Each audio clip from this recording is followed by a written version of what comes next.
Excusez-moi, vous habitez ici? Ouais, carrément ouais. Tu me fais visiter? Ouais, viens, je te montre. Bon, c'est vrai que moi j'aime bien vivre dans des environnements un petit peu sympas et inspirants, du coup... bienvenue chez moi. Secret Jungle Villa. Alors plus sérieusement du coup, Sam qui tient la caméra et avec qui je travaille, on s'est installé là pour quelques temps et c'est un des gros avantages de Bali parce qu'on peut vraiment vivre dans des endroits qui sont beaux. Il y a un sens du design ici, l'architecture intérieure qui est vraiment au top. Ça fait 2 mois maintenant que j'habite ici à Bali, j'entends. Ça fait 1 mois qu'on est dans cette villa, on l'a prise seulement pour 1 mois et c'est un peu l'occasion de faire un petit tour. Donc, la petite piscine très rafraîchissante et c'est le truc con, mais tout l'espace là il est à l'ombre et du coup le gros avantage c'est que du coup on n'a pas chaud quoi, enfin on a chaud parce qu'il fait super chaud à Bali mais on crame pas sous le soleil quoi.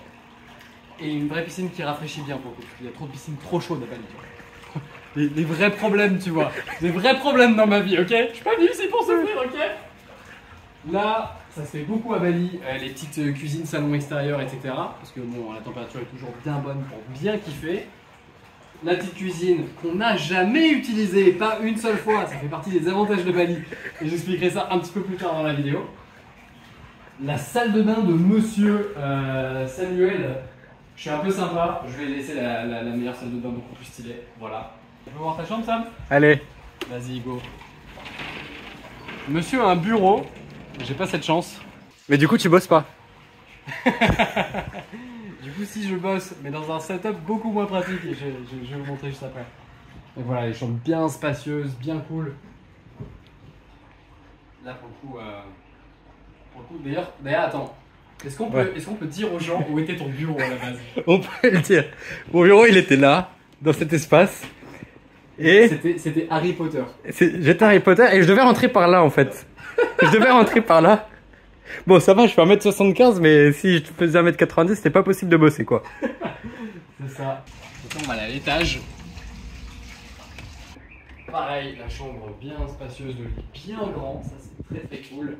Et surtout, ça c'est le petit plus, on a la petite terrasse filée hamac. Après, à cette question de ok mais concrètement, est-ce que tu l'utilises? Jamais. Jamais. Mais c'est stylé et ça rend super bien sur Instagram. Et plus sérieusement, c'est juste quand il y a des gros orages, c'est très cool, tu peux te poser là et juste kiffer sans te faire asperger. Ça c'est sympa. On a vraiment vu sur un côté très jungle et tout. On est assez loin de la route donc on n'a pas beaucoup de bruit. On a juste les bruits de la nature et tout. Et ça c'est vraiment très stylé. Et moi, mon setup, je bosse là en fait. Donc c'est pas pratique du tout. Mais heureusement j'ai ça pour surélever mon ordinateur. Je bosse là, je fais mes calls d'ici. Sinon la plupart du temps je vais dans des cowork. Il y a des cowork très sympas à Bali. Et pareil, c'est pas cher du tout. Donc c'est assez rentable. Et le clou final du spectacle, la salle de bain. Est-ce qu'on peut dire que je me suis fait niquer par rapport à Samuel? Oui, mais en vrai ça fait le taf. Cadre de vie très sympa. T'en penses quoi, Sam? Bah moi j'étais trop bien. J'étais trop bien. T'as kiffé? Ouais. Le seul truc que j'ai pas encore fait et que j'aimerais bien faire, c'est de sauter de la piscine là. Ah ouais, attends. Je vais te montrer un truc. Cette espèce de grand malade m'a demandé vraiment le jour où on est arrivé, il a dit hey mec, est-ce que je peux sauter de là, dans la piscine? Sachant que la piscine fait, allez, 1,50 m de fond, maximum. Franchement.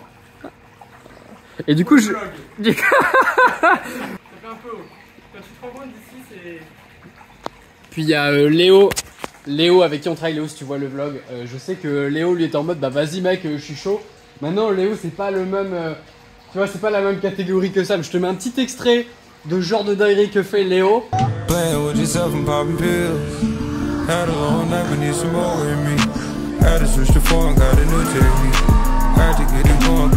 Nous on fait pas ça. Voilà pour le petit tour. C'est la vie à Bali, mais je vais t'expliquer un petit peu plus en détail comment ça se passe ici. Il n'y a pas que des avantages, c'est pas du tout aussi paradisiaque que les gens pensent, mais je vais revenir là-dessus.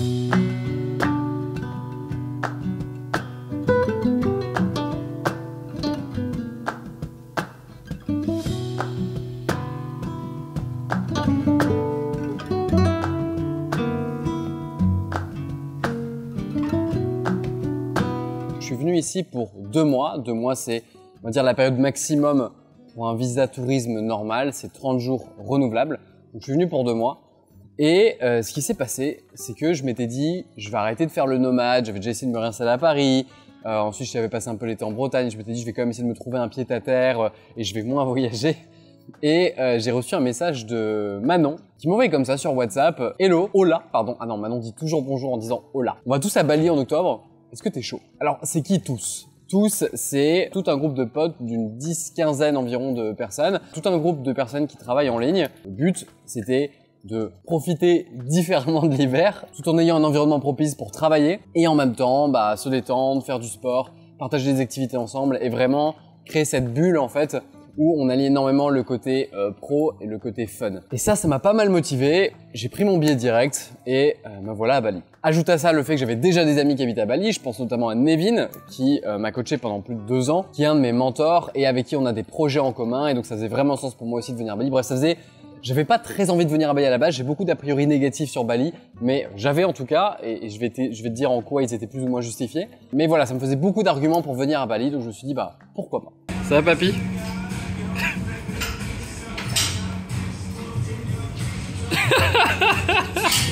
Ici c'est la Body Factory qui est la salle du coup dans laquelle je vais à Bali et du coup on va se faire un petit entraînement avec le Nevin. Je me dis qu'on va un peu pousser, ça va être pec et bras aujourd'hui. C'est parti.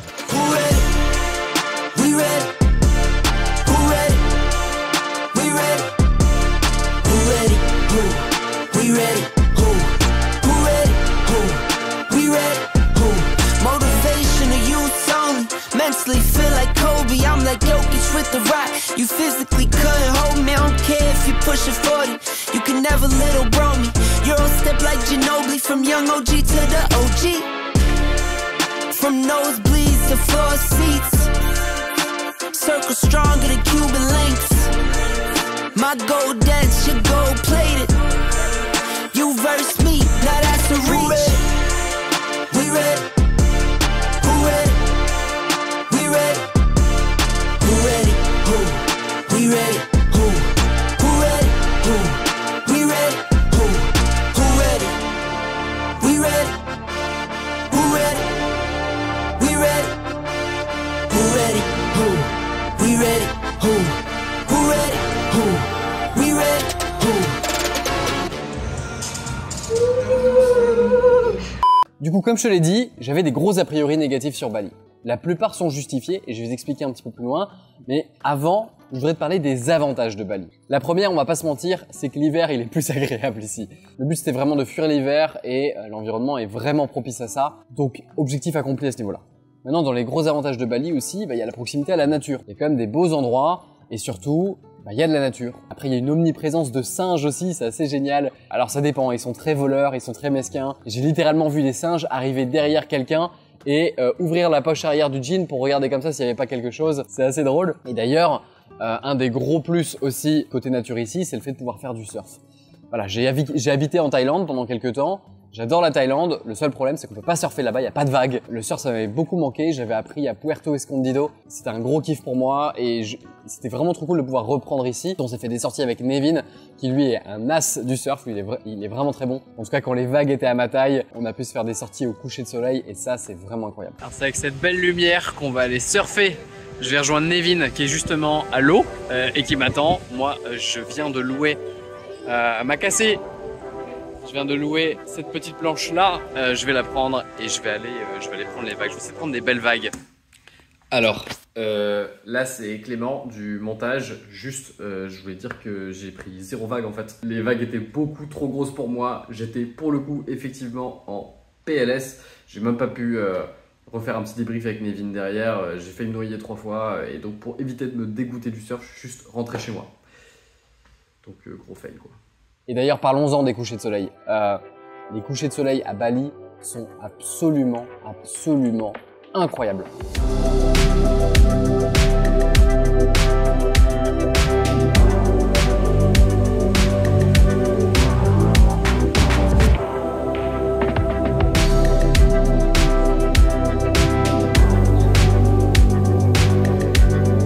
Viens là.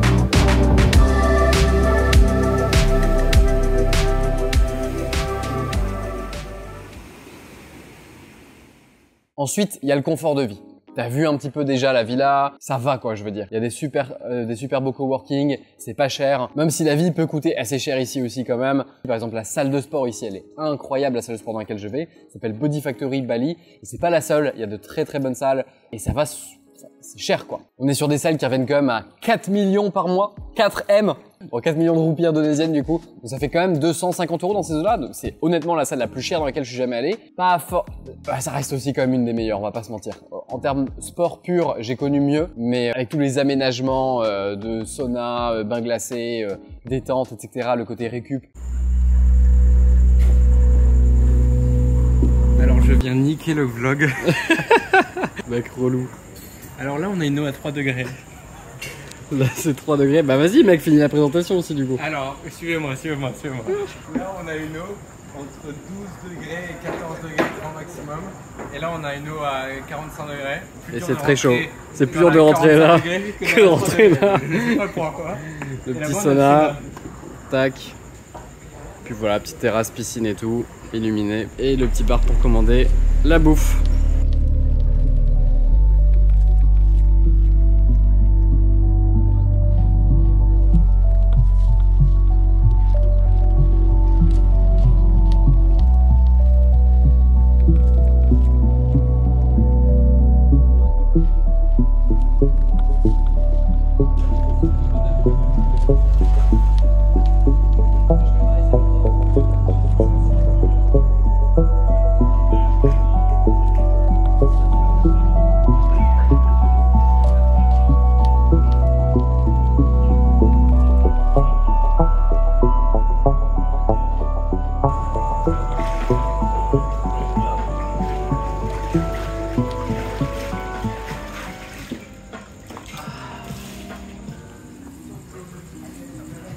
Bon ça.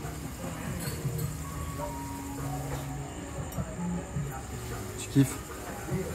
Je suis loin. Il est dans le turfu. Je suis loin. Un repas ça coûte entre 5, on peut manger pour 5 €, entre 4 et 5 €.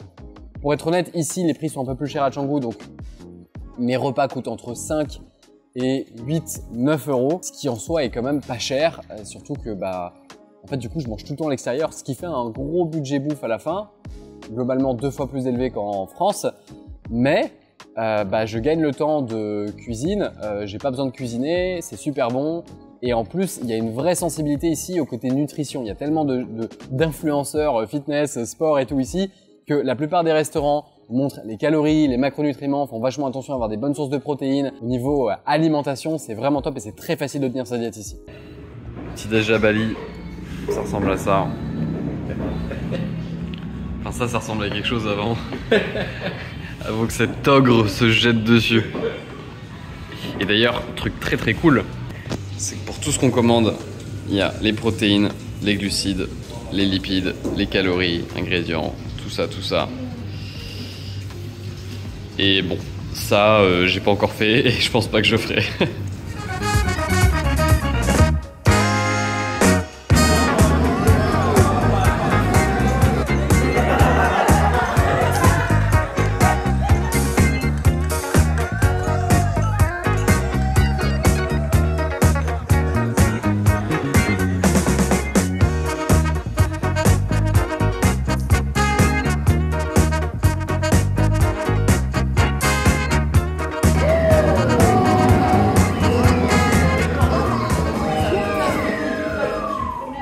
Alors il y a 2 points positifs sur lesquels je veux finir et parmi eux il y a notamment la sécurité. Ça c'est propre à l'Asie du Sud-Est en général ou même l'Asie en général j'ai l'impression.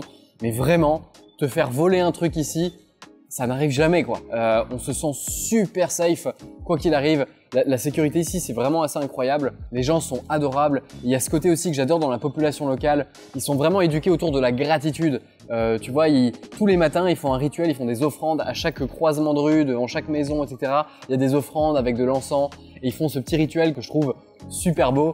Et ils sont tous en fait, il y a littéralement des monuments, des portes. Alors ça aussi, le niveau culturel, il y a des temples et tout qui sont très beaux à voir. Il y a littéralement des portes, ces fameuses portes hindoues. Ici, c'est la religion hindoue, du coup, à Bali, alors que le reste de l'Indonésie est musulman. Et il y a des portes avec écrit Terima kasih dessus. Ça veut littéralement dire merci. Ils ont vraiment cette culture autour du du merci, de la gratitude. Ils sont tous de bonne humeur, ils sont tous super gentils et ça c'est super agréable. Bon, je dis pas, en France il peut y avoir des gens sympas aussi. À Paris il y a des gens sympas aussi, hein, il y a pas que... Mais voilà, de manière générale il y a quand même tout le monde est relax et ça c'est cool. Et il y a vraiment ce côté, encore une fois, sécurité. Dis-toi, j'ai déjà oublié mes clés de scooter avec mes clés de maison dessus toute la nuit.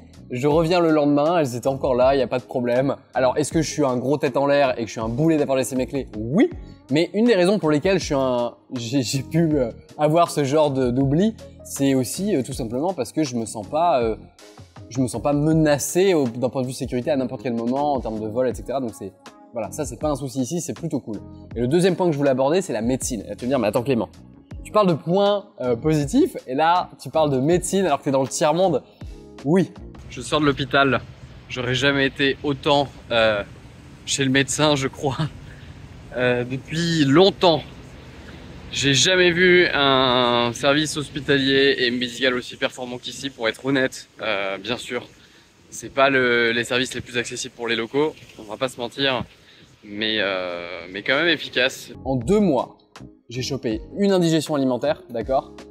Donc j'ai fait une indigestion. J'ai chopé la typhoïde. Oui, j'ai chopé la typhoïde, c'est un vrai truc. Pendant 10 jours, j'étais au fond du trou.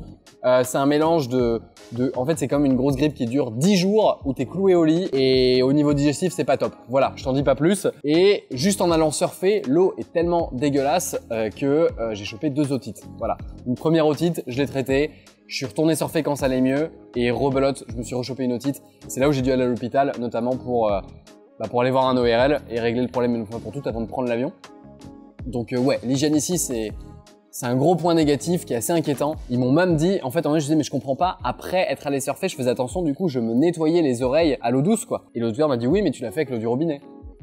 Oui, mais ça va, je la bois pas non plus. Elle fait, ouais, mais même avec l'eau du robinet, en fait, t'es pas habitué et ça peut s'infecter. Faut que tu le fasses avec de l'eau potable. Donc c'est vous dire le niveau, quoi. Ici, c'est vraiment, mais une goutte d'eau du robinet, une goutte d'eau au mauvais moment. Si vous êtes au début de votre séjour et que vous n'êtes pas encore un petit peu habitué au niveau de votre flore intestinale, une simple goutte d'eau de trop dans la bouche, vous brossez les dents avec l'eau du robinet, c'est ce que j'ai fait au début. Paf, moi j'ai chopé la typhoïde, ça peut aller très vite.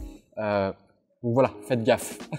Alors je suis pas, c'est tout pour ma pomme, du coup c'est moi qui règle tout parce que j'ai fait l'erreur de pas prendre d'assurance parce qu'après tout il m'arrive jamais rien. Donc j'ai pas pris d'assurance pour voyager. Prends une assurance quand tu voyages, une assurance médicale, surtout quand tu voyages dans des pays comme ça. J'avais déjà fait Mexique, Thaïlande, mais au niveau hygiène, Bali, c'est quand même un autre niveau en dessous. Hein. C'est assez déroutant. Et donc j'avoue que je suis un peu content d'avoir eu des problèmes de santé suffisamment mineurs pour que ça me fasse un peu chier financièrement, mais comme temps, ce soit pas très grave. Comme ça, la prochaine fois, j'aurai une assurance et s'il m'arrive des trucs majeurs, et ben grâce à ces petits problèmes mineurs que j'ai eu à Bali, ben j'aurais pris une assurance. C'était la leçon du jour. Littéralement, j'étais pris en charge. À la fin de ma consultation avec le médecin, ils avaient déjà appelé un coursier pour qu'il amène les médicaments dont j'avais besoin. Donc je suis sorti, j'ai mon petit sac avec les médicaments et j'avais mon support WhatsApp où je disais voilà comment ça évolue. Il me posait des questions pour savoir comment ça allait et il répondait à mes questions. Et non, donc ça c'était... J'ai jamais eu une expérience médicale comme ça, c'était assez fou. Et en tout et pour tout, pour 2 visites chez le médecin, les traitements médicaux, la visite à l'hôpital, j'ai dû en avoir en tout quand même pour 200-250 € de frais médicaux. Donc bon, ça fait chier, mais par rapport à l'étendue d'intervention médicale que j'ai eu, ça va quoi. Tu vois. Franchement, ça va. Bon, c'est quand même quasiment un salaire moyen ici, hein, mais quand on vient ici en tant qu'Européen, ça va. Quelque chose que j'adore faire ici le matin, c'est me balader au bord de la mer comme ça. La raison pour laquelle je fais ça, c'est que ici le soleil il tape sévère. Si tu as une petite idée de comment ça fonctionne, les indices UV, ici le minimum c'est 8. Et ça monte à 9, 10, 11, voire 12. En fait, même avec de la crème solaire, il suffit que tu sois au mauvais moment au soleil et tu vas cramer. Donc faut faire vachement attention à ça. Mais l'avantage, c'est qu'en fait, dans les premières minutes d'ensoleillement, tôt le matin, et le soleil, il brûle pas, quoi. Et du coup, ça me permet vraiment de profiter de la lumière. C'est super bon pour le rythme circadien. Ça permet de vraiment créer un rythme où ça va en fait indirectement aussi améliorer ton sommeil, ton énergie dans la journée, etc. Donc ça, c'est un vrai plus. Et puis, on va pas se mentir, le cadre est quand même très sympa. Ça, c'est quelque chose que je kiffe. Là, c'est la saison des pluies en ce moment, c'est aussi la saison la plus chaude de Bali. Et la chaleur est quand même assez étouffante, c'est pas autant qu'en Thaïlande, mais on est quand même sur un ressenti autour de, allez, entre 35 et 40 degrés, parfois un peu plus. Si tu viens ici, protège-toi, et pas seulement la crème solaire, juste t'expose pas aux heures du zénith. Porte constamment de la crème, mais genre vraiment, genre tous les matins, moi je mets de la crème sur le visage. Et j'ai littéralement des t-shirts manches longues anti-UV si je dois passer beaucoup de temps, notamment sur mon scooter, beaucoup de temps dehors pour me protéger au maximum, casquette, etc. tout le temps pour éviter de m'exposer. Et j'essaye plutôt de m'exposer sur des petites marches que je fais le matin sur la plage, en général entre 7h et 8h du matin, ou un petit peu avant, histoire de pas cramer quoi. Parce qu'à partir de 8h, c'est mort. Alors, j'ai des petites traces de bronzage. J'ai pas un bronzage parfait, mais en vrai, je tiens à souligner une grosse victoire, c'est que j'ai pas pris un seul coup de soleil depuis que je suis là. Alors j'ai eu des petites rougeurs ici et là, mais j'ai pas pris de vrais coups de soleil, j'ai pas pelé, rien du tout. J'ai plutôt un bon bronzage, je suis assez content, en vrai. Et pour un endroit où l'indice UV, il monte jusqu'à... jusqu'à quoi 8 non, minimum 8 et jusqu'à 10, 11, 12, je crois, de temps en temps. Donc franchement, je m'en sors pas mal, hein. Ouais, je m'en sors pas mal. Maintenant, je parlais de nature. Il y a la nature ici, c'est vrai, c'est plutôt cool. Mais on va pas se mentir, c'est quand même assez surcoté. Les paysages à Bali, je suis désolé, c'est surcoté.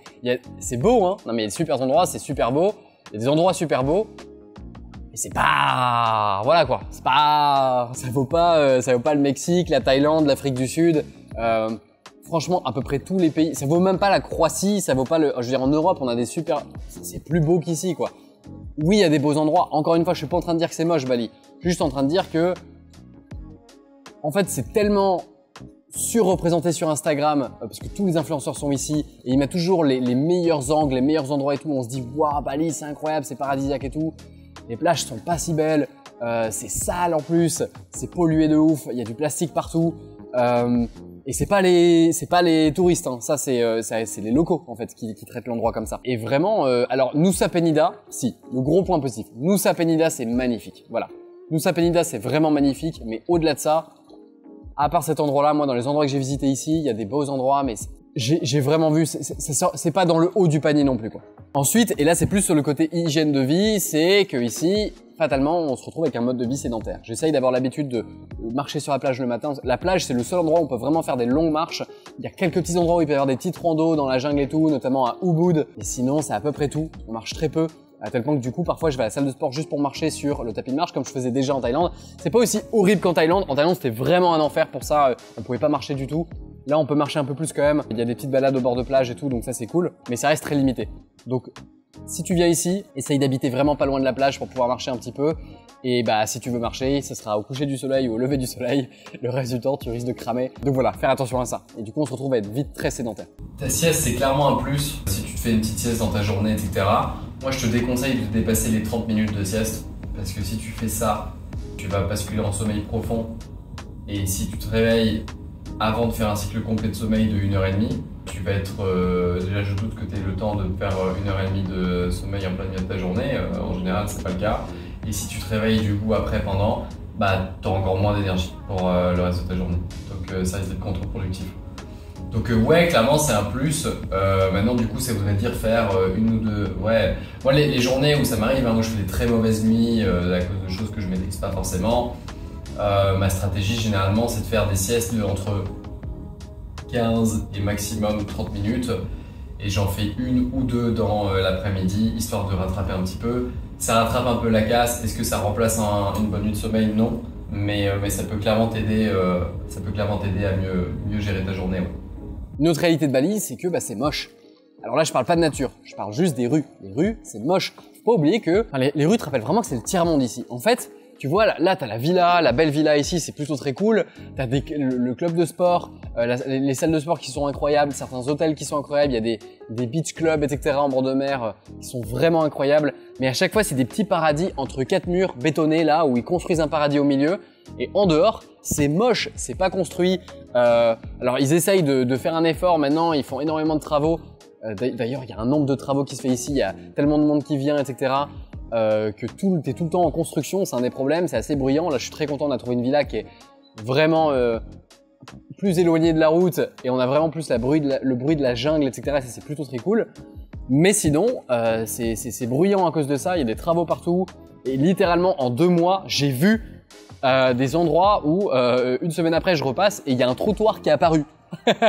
Alors qu'il n'y avait pas de trottoir avant. Donc ils essayent de faire attention à ça, d'ajouter des trottoirs pour faciliter la circulation et de faire en sorte que ça soit un peu plus beau, quoi.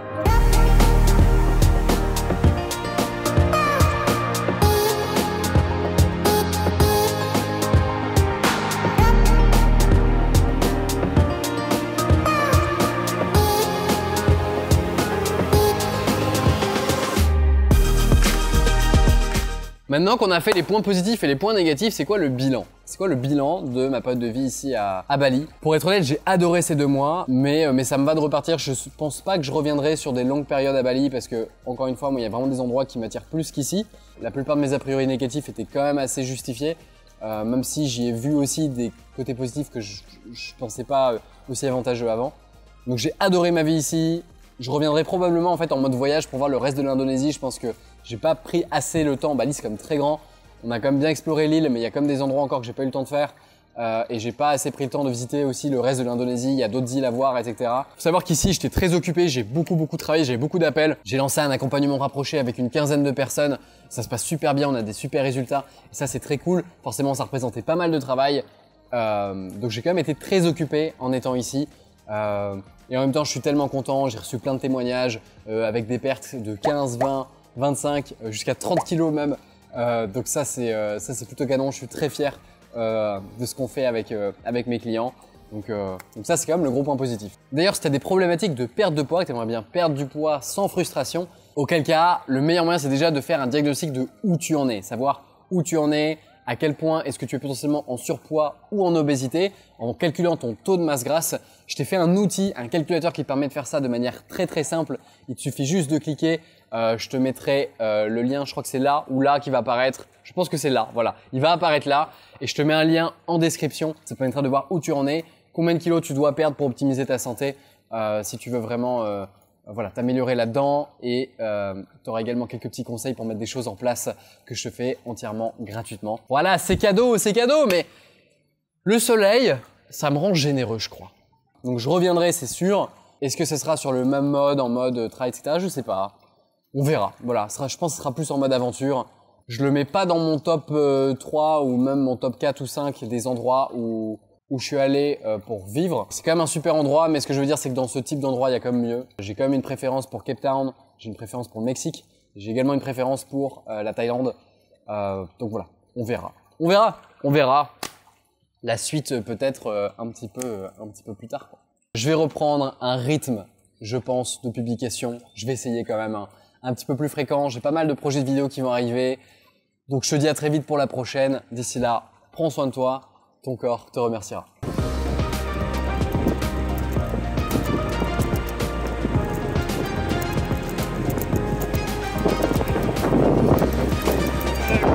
Y'a quoi?